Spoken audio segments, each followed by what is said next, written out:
दोस्तों, एक बार महात्मा बुद्ध अपने शिष्यों को नेकी का उपदेश देते हुए समझा रहे थे।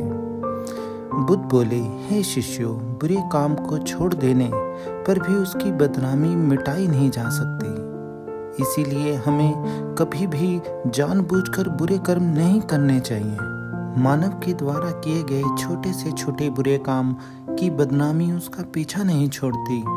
और इसी से जुड़ी एक कथा तुम्हें आज सुनाता हूँ। एक छोटे से कस्बे में पंडित रामानुज रहते थे। वे बहुत सदाचारी थे और हर किसी की मदद को हमेशा तैयार रहते थे। उनका एक पुत्र था, नित्या एकलौता पुत्र होने के कारण बहुत ही चंचल था। पंडित जी की हार्दिक अभिलाषा थी कि उनका पुत्र आज्ञाकारी व सदाचारी बने, लेकिन पंडित जी की इच्छा के विपरीत नित्या हमेशा शरारतें किया करता था।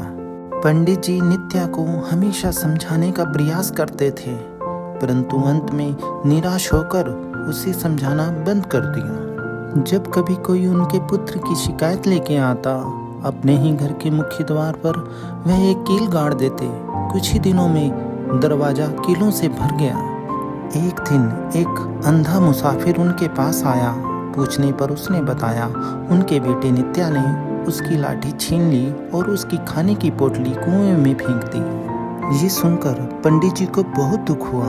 उन्होंने दरवाजे की ओर देखा, उसमें केवल आखिरी कील के लिए ही जगह बची थी। पंडित जी ने उस अंधे मुसाफिर से माफी मांगी और कील हथौड़ा लेकर जैसे ही दरवाजे पर कील ठोकनी शुरू कर दी, उसी समय नित्या आ पहुंचा और बोला, पिताजी, ये आप क्या कर रहे हैं?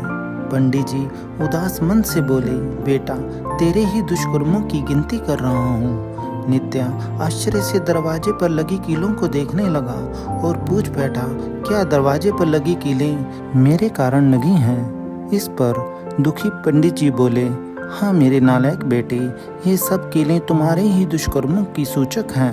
पंडित जी ने नित्या को समझाया, बेटा, बुरे कर्मों को छोड़कर परोपकार और सत्कर्म करो।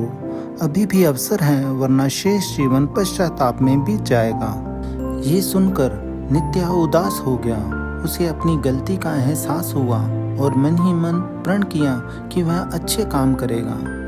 देखते ही देखते उसके व्यवहार में बदलाव आने लगा। उसके इस बदलते व्यवहार से पंडित जी खुश रहने लगे।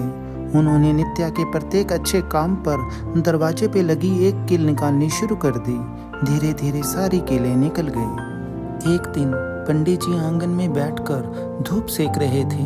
तभी उन्हें किसी ने बताया, अभी अभी नित्या ने एक बूढ़ी निर्धन महिला की सहायता की है। इसकी सूचना पाकर दरवाजे पे लगी अंतिम कील भी निकाल ली। उसी वक्त नित्या आ पहुंचा।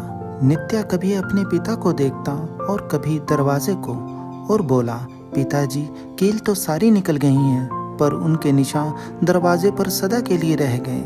पंडित जी ने समझाते हुए बोला, हाँ बेटा, मनुष्य के द्वारा किए गए छोटे से छोटे बुरे कर्मों की बदनामी उसका पीछा कभी नहीं छोड़ती। मनुष्य की बदनामी के दाग उस पर हमेशा के लिए रह जाते हैं और उसके नाम के साथ हमेशा के लिए जुड़ जाते हैं।